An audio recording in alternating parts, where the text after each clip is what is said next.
ingin ku turut, ya Tuhanku, ya Yesusku. Karena semua dosa-dosaku Kau tebus dengan darah-Mu.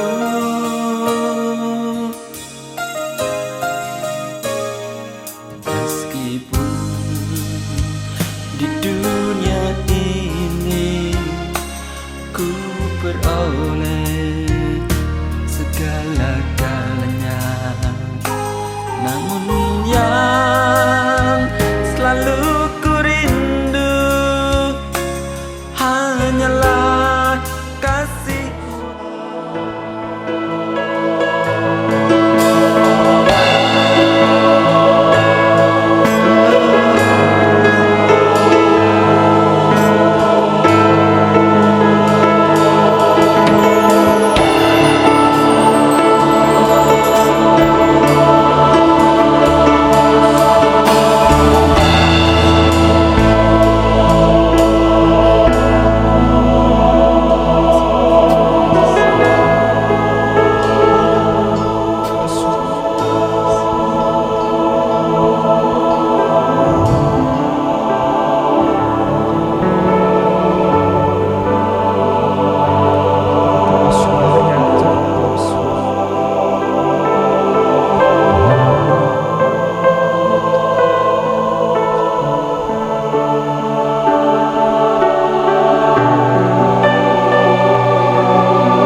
Menyelamatkanku, Yesus, inilah persembahanku.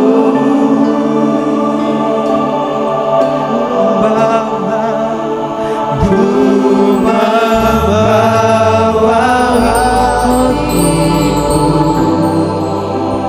hanya Engkau di hidupku, Yesusku, Kau terindah. Selamanya ku menyembah-Mu, ku merawat hidupku. Inilah persembahanku untuk Yesusku, Kau terindah. Selamanya ku menyembah-Mu, ku membawa hati. Saya serahkan kepada Bapa. Hanya Engkau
adalah satu pribadi. Tubuh dan hatiku datang kepadamu Tuhan. Di bawah kakimu segenap kehidupan dan suatu ucapan syukur bahwa hidup yang Kau hidupi ini adalah anugerah dan pemeliharaan penyertaan-Mu terbukti hari demi hari, dan sampai hari ini Tuhan adalah hari yang diberkati, hari yang penuh dengan kemenangan. Ada di dalam rumah-Mu adalah sesuatu, karena bertemu dengan Engkau adalah sumber kekuatan, dan Engkau sendiri ingin untuk bertemu dengan kami di rumah-Mu Tuhan,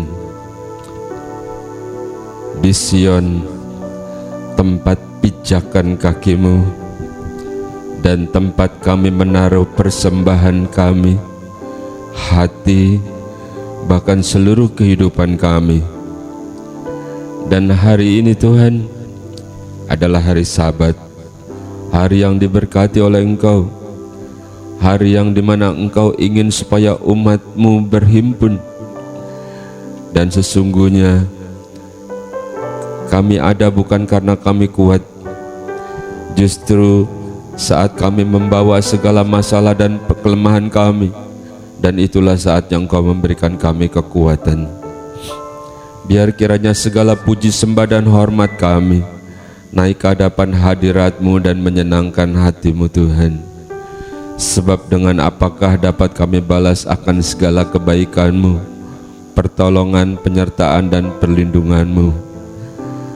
Engkau masih memberikan kami tempat berteduh yang baik, yang layak.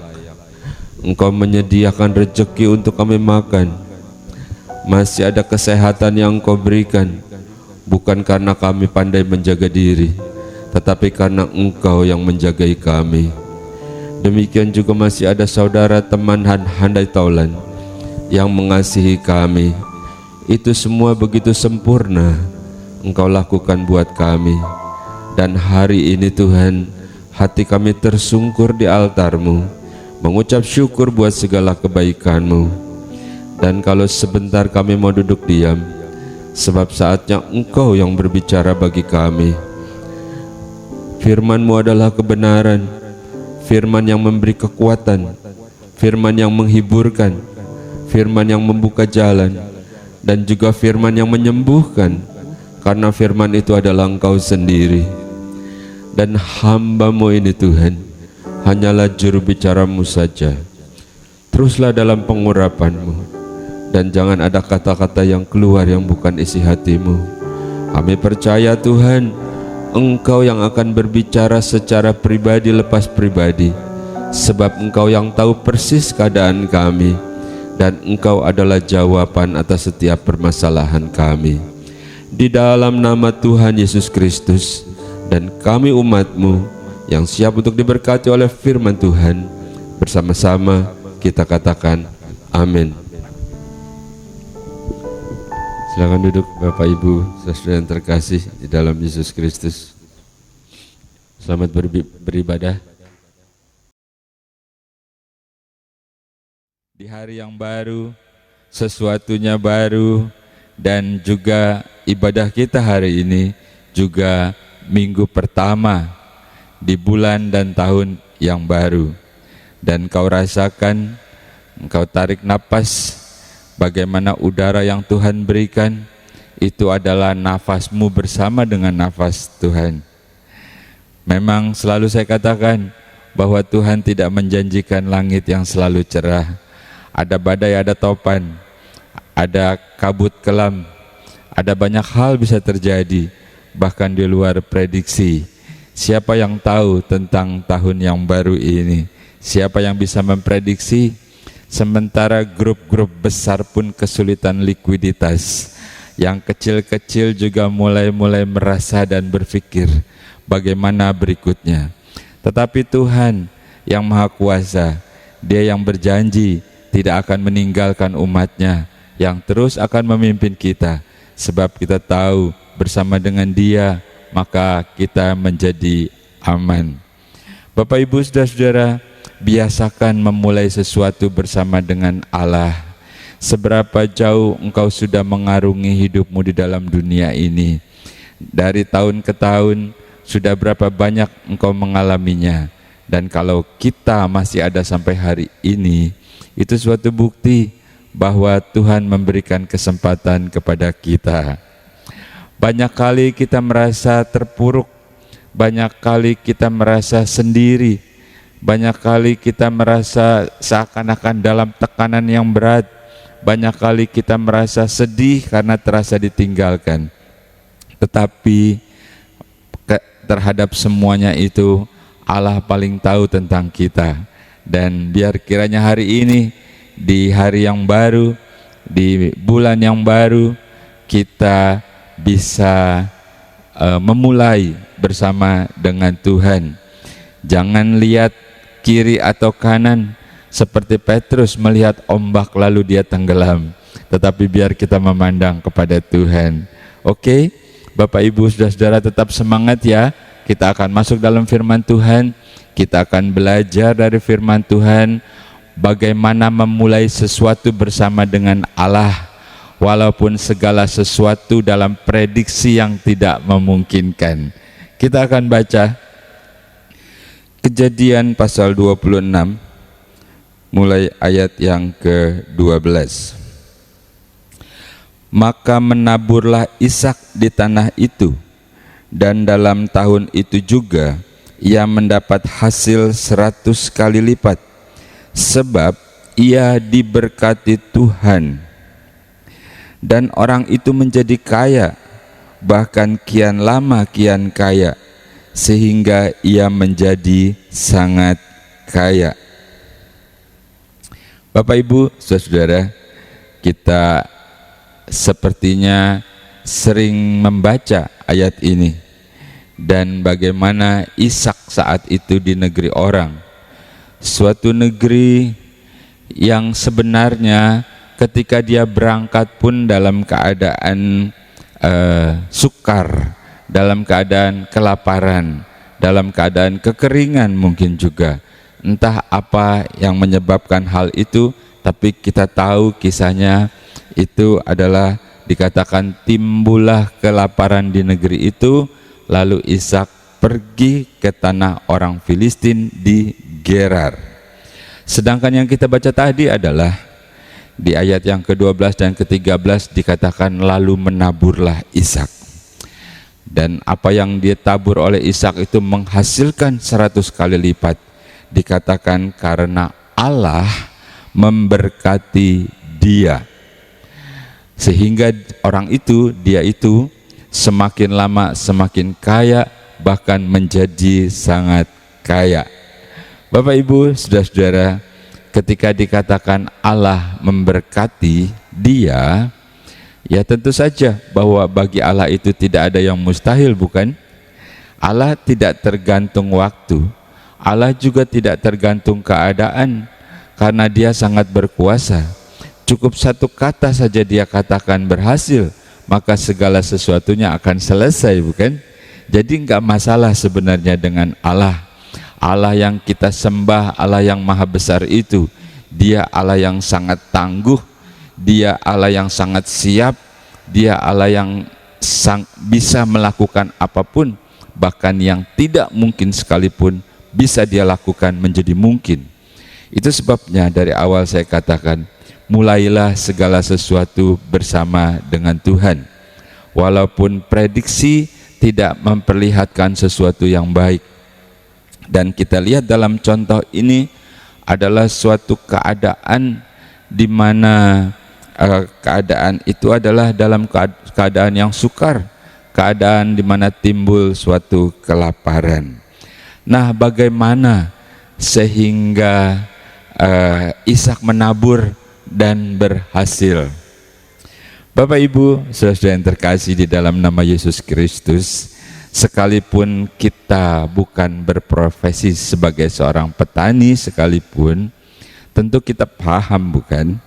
Ketika kita mau menabur, Apakah kita pegang benih langsung kita tabur begitu saja? Saya yakin gak begitu. Mungkin tanah harus digemburkan, barangkali harus dibajak dulu, pengairannya dipersiapkan, dan masih banyak hal lagi. Kebetulan Ishak ini memang sudah ahli. Kenapa saya katakan begitu? Karena kalau kita pelajari, Ishak itu anak satu-satunya, anak tunggal, anak kesayangan dari seorang bapak yang sukses, seorang bapak yang diberkati. Tetapi anak tunggal dari seorang bapak yang sukses dan diberkati ini, bapaknya tidak langsung membiarkan dia terus senang-senang, terus santai-santai, main game tiap hari gitu ya. Tidak begitu. Karena Ishak itu diserahkan kepada orang kepercayaannya, Eliezer, untuk dididik, untuk dikasih ajaran-ajaran yang baik, untuk diajarkan bagaimana bertani, bagaimana bercocok tanam, bagaimana berbisnis. Itulah. Jadi bukan berarti kalau anak dari seorang pengusaha besar lalu santai-santai. Ishak itu tidak demikian. Dari mana kita bisa tahu? Ketika Eliezer pulang membawa seorang gadis, dikatakan Ishak itu bukan sedang berada di kafe, bukan sedang lagi ngopi-ngopi cantik, bukan sedang tamasya. Dikatakan Ishak sedang ada di ladang. Berarti Ishak itu seorang pekerja tangguh. Walaupun sebenarnya dia itu boleh saja, karena dia anak kesayangan bapaknya, lalu dia santai-santai, bukan? Halo? Bagaimana dengan kita? Lalu Ishak ketika sore hari dilihatlah Eliezer pulang dengan seorang gadis. Dia lihat, pulang dengan siapa nih? Dengan gadis cantik pula. Bapaknya enggak bilang bahwa kau akan aku carikan istri, tidak bilang begitu. Tapi dibiarkan Ishak itu bekerja. Nah, dari situ kita tahu bahwa Ishak itu memang seseorang yang sudah dipersiapkan. Dia punya pengetahuan yang baik, punya didikan yang baik. Hidup memang begitu. Memasuki sesuatu yang baru, kita memang harus dipersiapkan melalui pengalaman-pengalaman yang lalu, melalui ilmu pengetahuan, melalui teknologi, melalui informasi-informasi global. Kita bisa memprediksi dan kita mulai bisa merencanakan sesuatu, dan itu adalah baik. Sebab kalau tidak demikian, maka kita akan ketinggalan. Sementara kemajuan begitu cepat, segala sesuatu jalan begitu cepat, lalu kita akan tertinggal. Dan itu adalah baik untuk memulai sesuatu. Namun hal ini belum cukup, karena segala sesuatunya itu harus ada sesuatunya lagi tambahannya. Sebab itu saya katakan, mulailah bersama dengan Tuhan. Demikian juga Ishak, dikatakan pada ayat yang ke-12, lalu ia menabur, lalu Tuhan memberkati dia, lalu dia panen, lalu dia sukses. Bagaimana prosesnya? Ayo, mari kita sama-sama belajar dari firman Tuhan. Oke? Mari kita baca ayat yang kedua. Kejadian pasal 26 ayat yang kedua, demikian firman Tuhan. Lalu Tuhan menampakkan diri kepadanya serta berfirman, jangan pergi ke Mesir, diamlah di negeri yang akan kukatakan kepadamu. Bapak Ibu, saudara-saudara yang terkasih, jadi proses yang pertama, Allah menampakkan diri kepada Ishak. Dikatakan jangan pergi ke Mesir, dikatakan demikian, ini adalah hal pertama.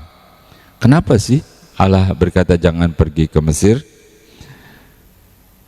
Kalau kita renungkan, kalau kita selidiki, Mesir adalah simbol daripada kedagingan. Mesir adalah simbol daripada hawa nafsu. Mesir adalah simbol daripada tempat penyembahan-penyembahan berhala. Mesir adalah simbol daripada tempat di mana kekuatan sendiri. Dan itu adalah kekejian buat Tuhan. Makanya Tuhan bilang jangan pergi ke Mesir. Kenapa? Sebab Allah ingin memberkati Ishak. Jadi jangan ke Mesir. Dan mari kita baca.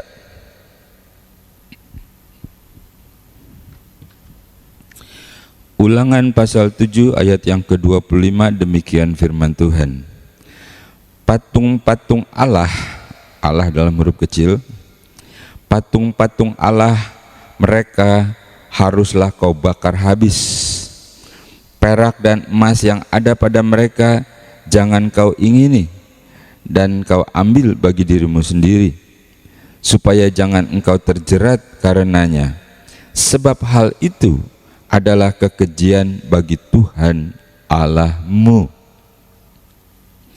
Bapak Ibu, saudara yang terkasih, jadi hal pertama kita tahu kenapa Allah berkata jangan ke Mesir, karena di situ banyak hal-hal yang merupakan kekejian bagi Allah. Kita akan lanjutkan lagi proses sebelum Ishak menabur.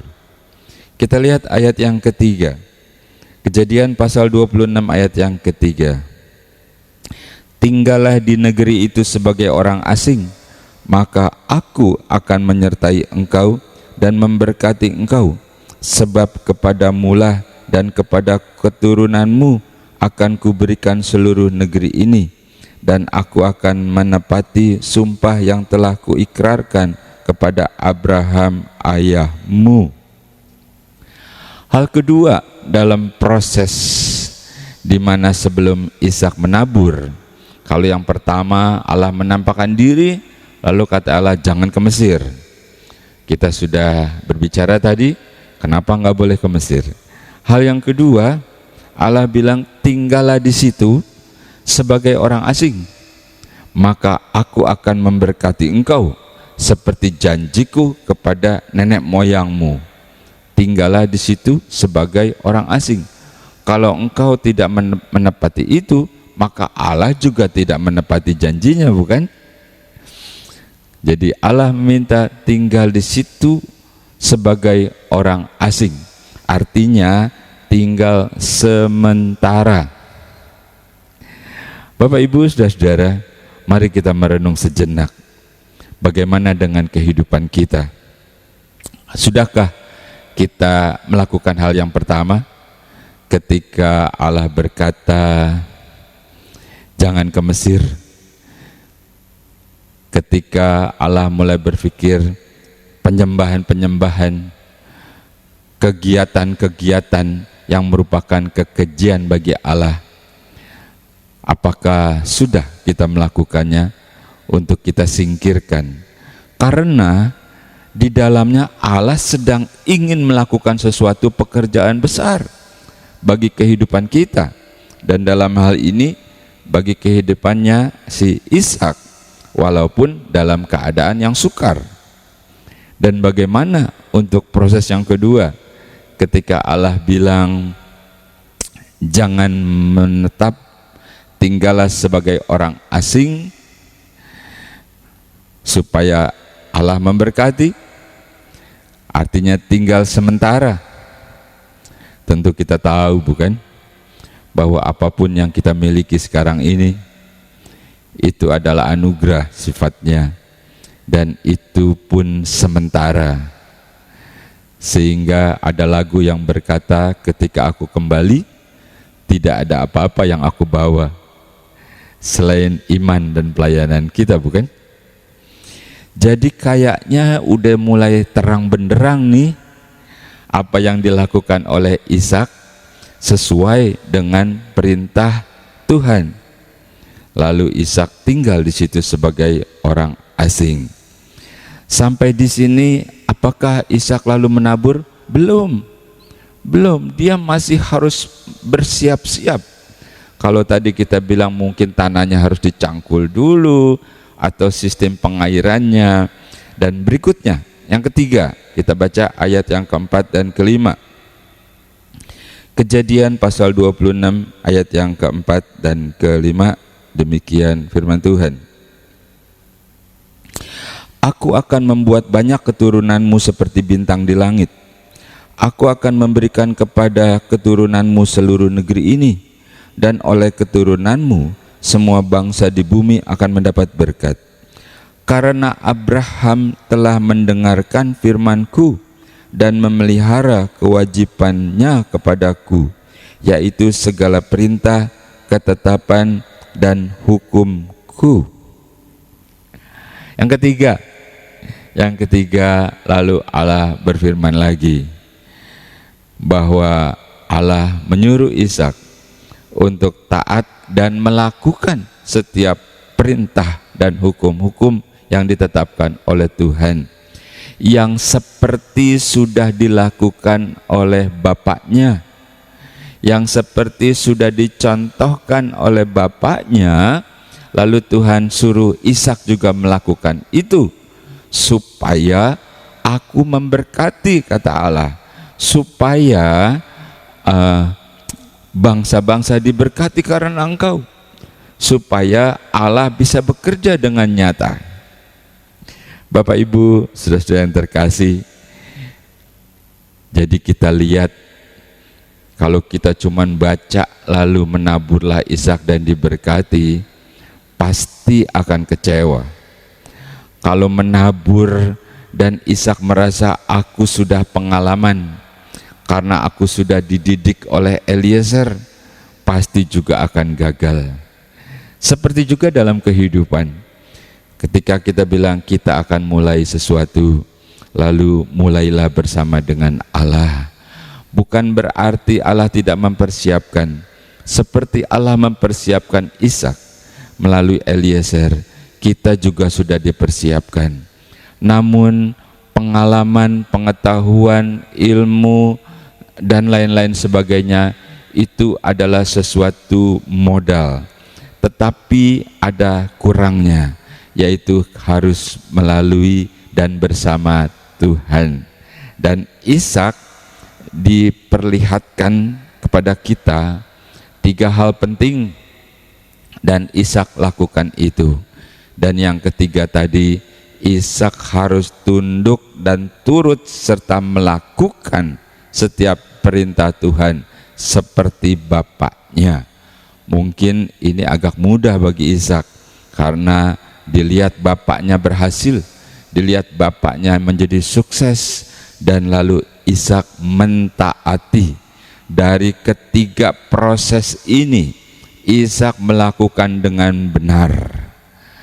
Bapak Ibu, saudara-saudara, barulah setelah itu yang kita baca tadi, maka menaburlah Ishak.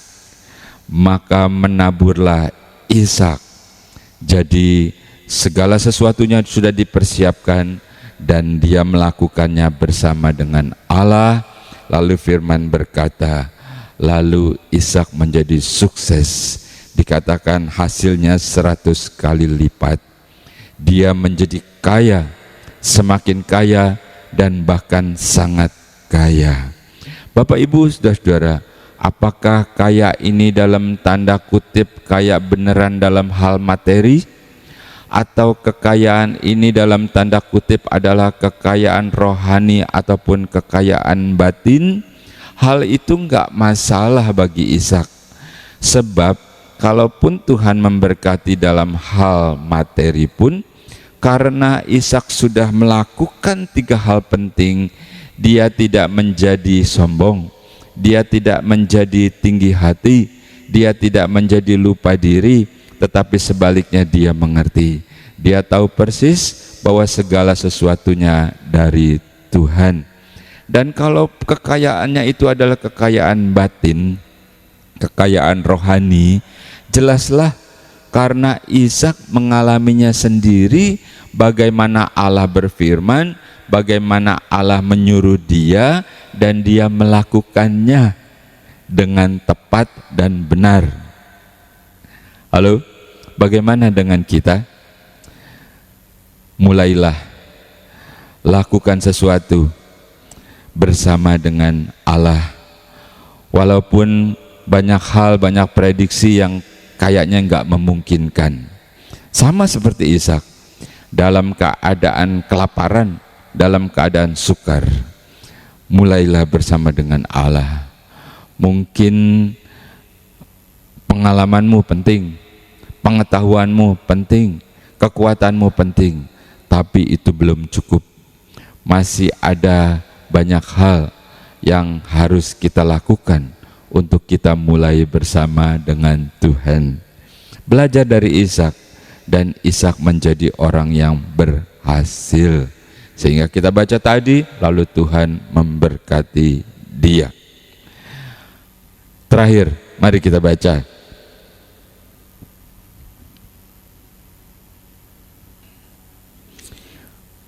Ulangan pasal 7 mulai ayat yang ke-12. Dan akan terjadi karena kamu mendengarkan peraturan-peraturan itu serta melakukan dengan setia, maka terhadap engkau Tuhan Allahmu akan memegang perjanjian dan kasih setianya yang diikrarkannya dengan sumpah kepada nenek moyangmu. Ia akan mengasihi engkau, ia akan memberkati engkau, dan ia akan membuat engkau banyak. Ia akan memberkati buah kandunganmu, hasil bumimu, gandum dan anggur serta minyakmu, anak lembu sapimu dan anak kambing dombamu, di tanah yang dijanjikannya dengan sumpah kepada nenek moyangmu untuk diberikannya kepadamu. Dan yang terakhir kita lihat, ya, dikatakan di dalam firman Tuhan, dan terjadi karena kamu mendengarkan, karena kamu melakukan, karena semuanya kamu turuti, maka, gitu ya, maka, dan seterusnya dan seterusnya. Kita lihat kebaikan dan anugerah-anugerah Allah terus dilimpahkan kepada kita, dalam kesehatan kita, dalam perekonomian kita, dalam orang-orang yang bersama dengan kita, sampai kepada binatang-binatang peliharaan kita juga ikut keberkatan, bukan? Halo? Dan itulah hidup yang berhasil. Walaupun prediksinya tidak baik, bersama dengan Tuhan jadi baik. Kita akan masuk dalam perjamuan kudus. Kita diingatkan kembali, apapun yang kita alami, apapun yang kita saat ini merasakan, sesungguhnya Allah tidak meninggalkan kita.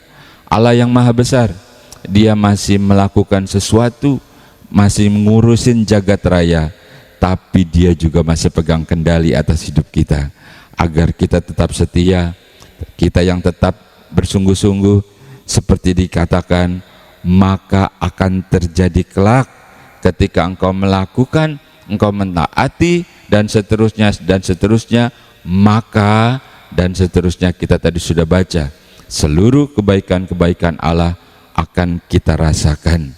Engkau akan bersuka cita, mungkin engkau akan menangis bukan karena sedih, karena engkau melihat bagaimana Allah bekerja. Satu hal, karena Allah mengasihimu, karena Allah tidak tinggalkan engkau, dan itu ada hubungannya dengan Natal, ada hubungannya dengan perjamuan kudus.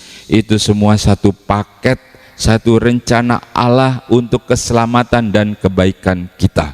Bersukacitalah kita, tetaplah mengucap syukur, tetap setia di dalam Tuhan, dan kita akan masuk dalam perjamuan kudus. Petugas-petugas perjamuan kudus bisa mempersiapkan diri, Demikian juga saudara, dimanapun saudara berada, kita bersama-sama akan melakukan perjamuan kudus dalam suatu ucapan syukur, dan kita akan berjalan memulai sesuatu yang baru bersama dengan Allah.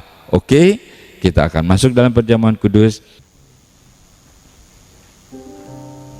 Seperti rusa rindu sungaimu, jiwaku rindu Engkau. Kaulah Tuhan hasrat hatiku, ku rindu menyembah. Kita katakan kembali, seperti rusa rindu.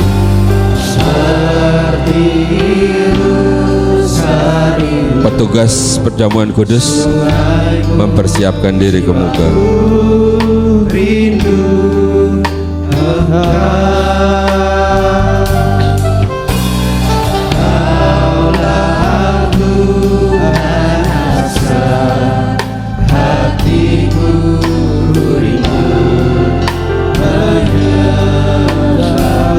Engkau kekuatan dan perisaiku.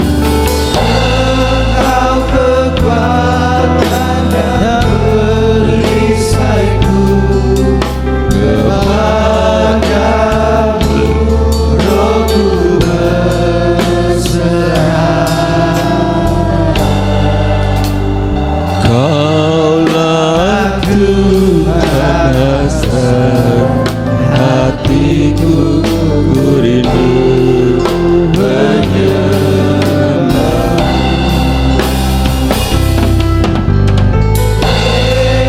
Yesus, Yesus, Kau berarti bagiku.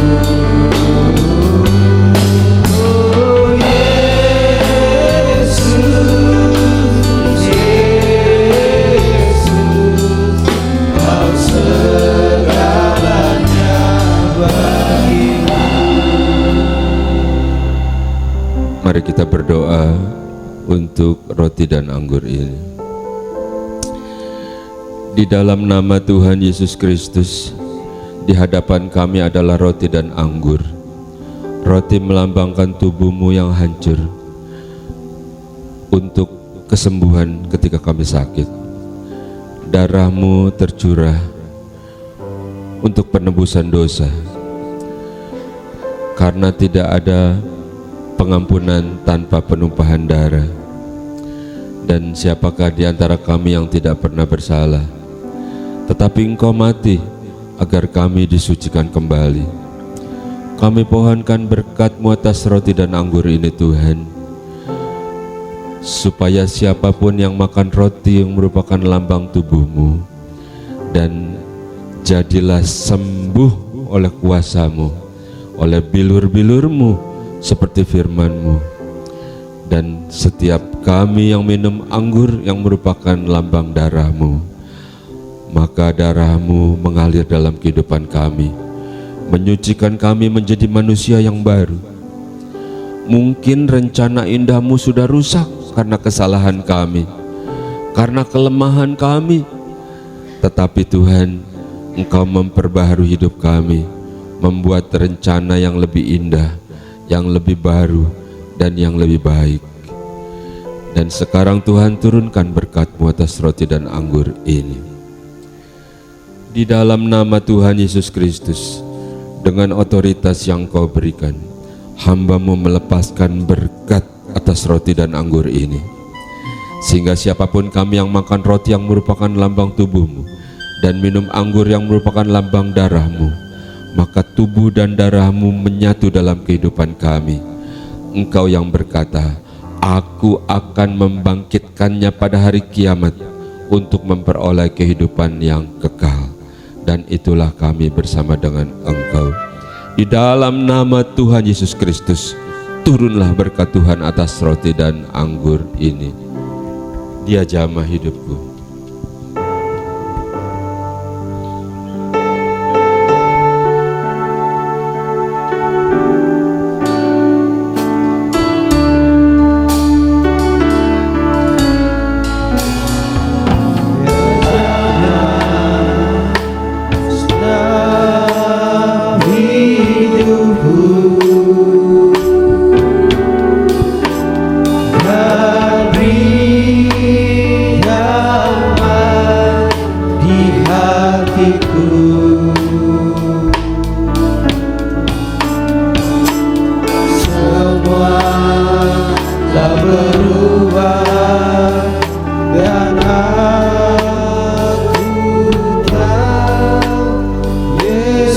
jamah ku jadi baru.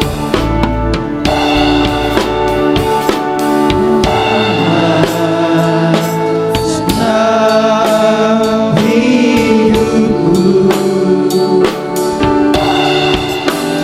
dan damai di hatiku.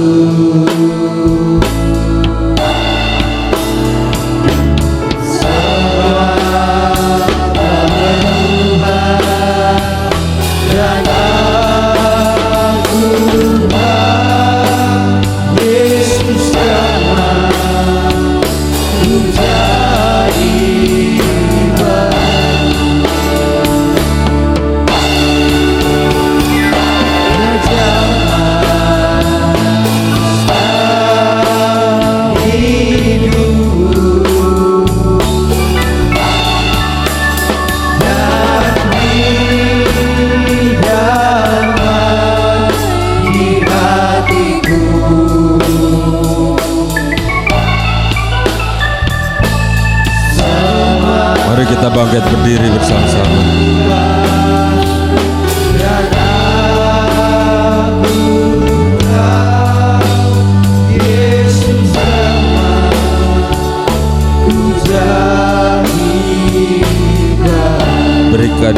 Berikan kesempatan agar Yesus menjamah hidup kita dan Dia membuat hidup kita menjadi baru. Dengan percaya, angkat pujian ini. Ya Tuhan, inilah permohonan kami. Di hatiku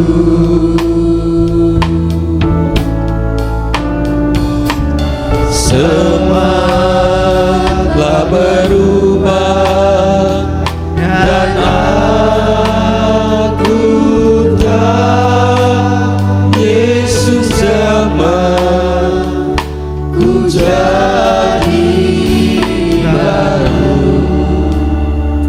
Bapak Ibu, saudara sudah mendapat roti semuanya, dan saudara yang di rumah juga di media lain yang bisa mengikuti secara kebersamaan, kita akan masuk dalam perjamuan kudus. Kau pegang roti di tangan kananmu, kau angkat tinggi-tinggi dengan percaya. Kita tidak mensakralkannya menjadi jimat, begitu tidak ya, tetapi firman Tuhan berkata bahwa bilur-bilurnya membuat engkau jadi sembuh. Ketika engkau sakit, engkau makan dan engkau percaya, lalu Tuhan bertindak dan menyembuhkan engkau seperti firman-Nya. Demikian firman Tuhan. Sebab apa yang telah kuteruskan kepadamu telah aku terima dari Tuhan, yaitu bahwa Tuhan Yesus pada malam waktu Ia diserahkan mengambil roti.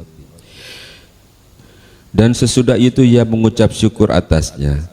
Ia memecah-mecahkannya dan berkata, inilah tubuhku yang diserahkan bagi kamu. Perbuatlah ini menjadi peringatan akan aku. Saudara, bukankah roti yang kita pecah-pecahkan adalah persekutuan dengan tubuh Kristus? Makan dengan percaya untuk kesembuhanmu dalam nama Yesus.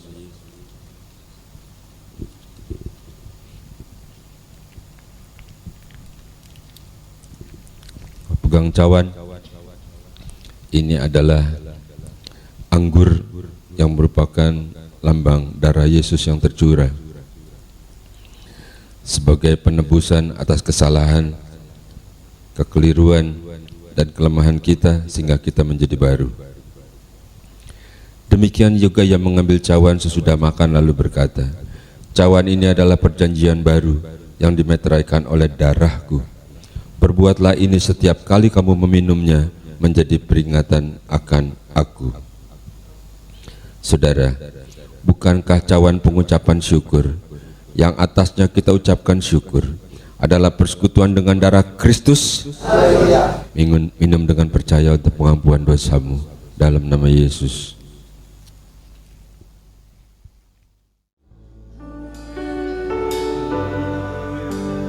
Cahaya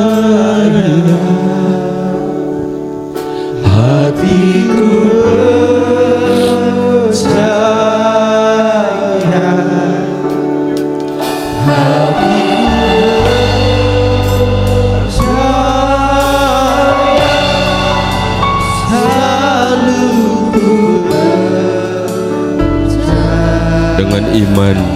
Angkat pujian ini, katakan aku percaya Tuhan. Ya Tuhan Yesus. Hatiku percaya, hatiku percaya, selalu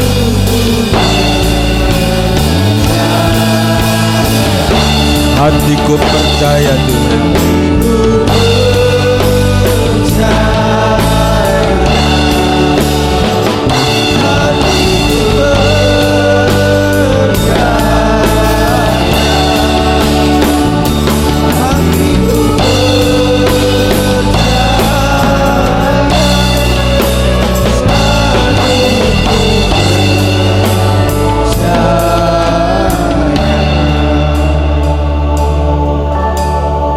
Di dalam nama Tuhan Yesus Kristus, dengan iman, dengan ucapan syukur, kita terima berkat perjamuan kudus.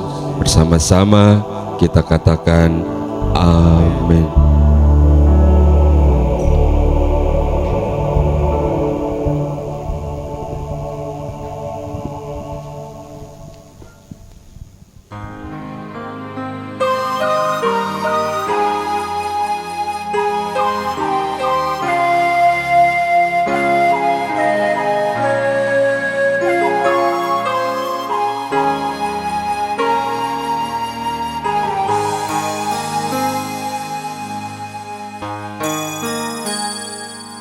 Engkaulah ingin ku turut, ya Tuhanku, ya Yesusku. Karena semua dosa-dosaku Kau tebus dengan darah-Mu.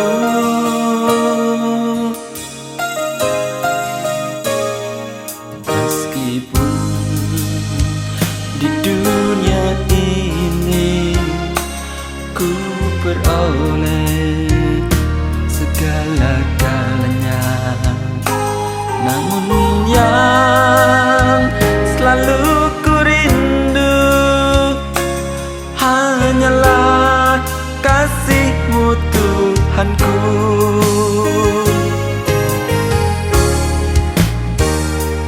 Inginnya ku di sisi-Mu, bersama-Mu di surga yang mulia. Hidupku beserta jiwaku, damailah dalam genggaman-Mu.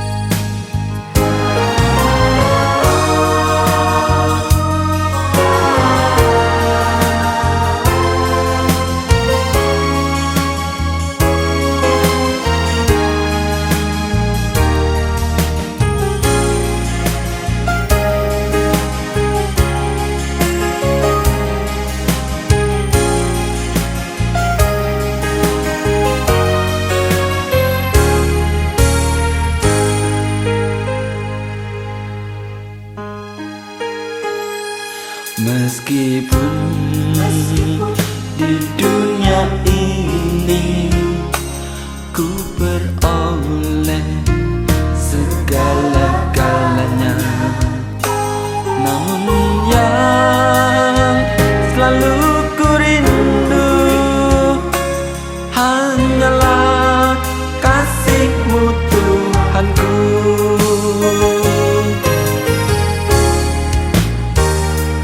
Inginnya ku di sisi-Mu, bersama-Mu di surga yang mulia.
manis yang sedap didengar, kebajikan dan patut dipuji. Apa yang telah